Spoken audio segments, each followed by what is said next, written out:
Thanks for watching ERi-TV, dear viewers. Welcome to our news broadcast. First, a quick look at the major headlines.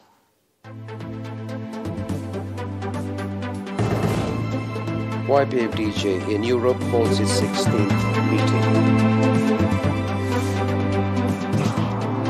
Financial contribution towards national fund.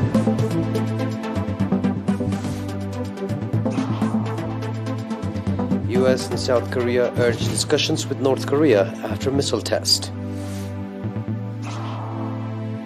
Turkey launches new offensive against Kurdish rebels in Iraq.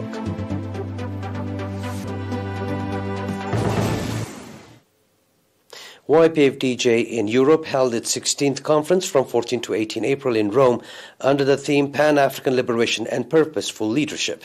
At the conference, in which over 300 youth from Eritrea, Europe, the US, Canada, Australia and Africa, as well as representatives of Eritrean communities and national associations took part, Eritrean ambassador in Italy, Mr. Fishat Petros, and Mikhail Tafarri, head of the PFDJ in the diaspora, commended the role of the YPF-DJ in national affairs and called for strengthening organizational capacity and unity for better outcome.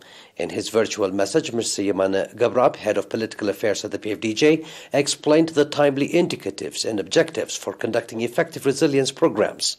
He further expressed expectation that the YPF-DJ conference will conduct extensive discussion and come out with common understanding and tangible programs for the effective implementation of the set-out programs. Representatives of the organization from various countries also presented activity reports in terms of achievements registered and challenges encountered.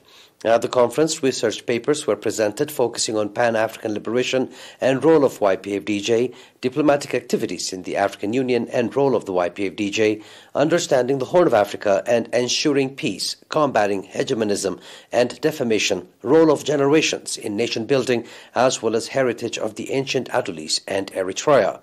The participants conducted extensive discussions and adopted various recommendations and resolutions. The occasion was highlighted by cultural programs depicting the heroic resilience of the Eritrean people.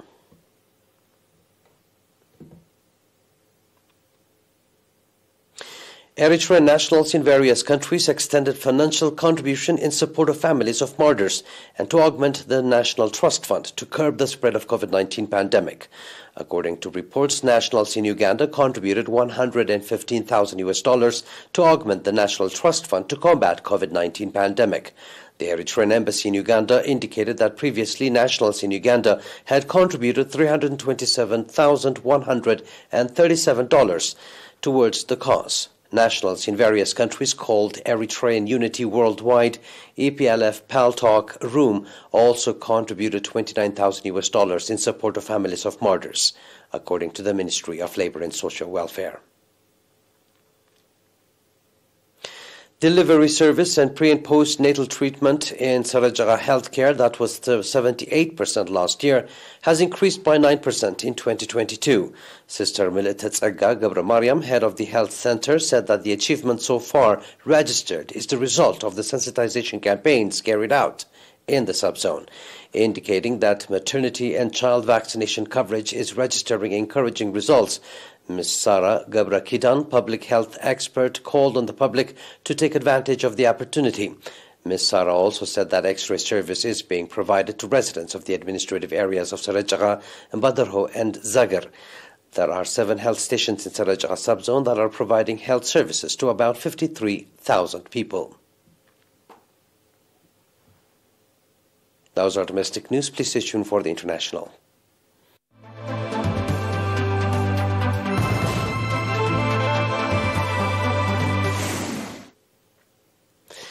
The U.S. Special Envoy for North Korea says Washington and Seoul have agreed on the need for a strong response to North Korea's recent spate of missile tests, though they remain open to dialogue with the country. North Korea media claimed the country fired missiles involved in delivering nuclear weapons on Saturday. South Korea's military said Sunday it detected 2 short-range missiles that were fired from North Korea's east coast. U.S. Representative Sung Kim flew to South Korea today for talks 2 days after North Korea conducted a new type of missile test in its 13th round of weapons firing this year. South Korean nuclear envoy Noh Koo-hyuk said he and Kim shared concerns that North Korea will likely continue to engage in acts that raise regional tensions. He urged North Korea to return to talks. Kim and his deputy Jong Pak will be in Seoul for 5 days.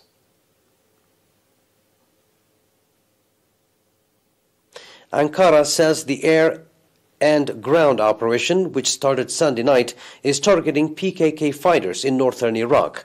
Turkey has launched a new air and ground offensive against Kurdish fighters in northern Iraq. Defense Minister Hulusi Akar said commando units and special forces backed by unmanned aerial vehicles and attack helicopters involved in Operation Clawlock are targeting Kurdistan Workers' Party, the PKK, hideouts in the Metina, Zap, and Basyan regions of northern Iraq. Akar said today he would not say how many troops were involved in the operation. The Defense Ministry said the operation came after it was found that the PKK was planning a large-scale attack against Turkey. The operation's planning had been reported in the Turkish media for weeks. It was launched 2 days after a rare visit to Turkey by the Prime Minister of Iraq's autonomous Kurdish region, Masroor Barzani, suggesting that he had been briefed on Ankara's plans. Barzani said after his talks with Turkish President Tayyip Erdogan that he welcomed expanding cooperation to promote security and stability in northern Iraq. The Kurdistan regional government has an uneasy relationship with the PKK group, whose presence complicates the region's lucrative trade ties with Turkey.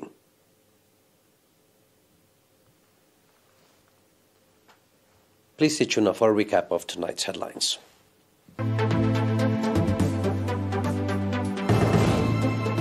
YPFDJ in Europe holds its 16th conference. Financial contribution towards National Fund.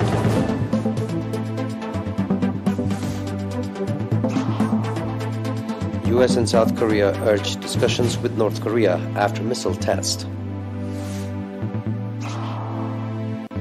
Turkey launches new offensive against Kurdish rebels in Iraq.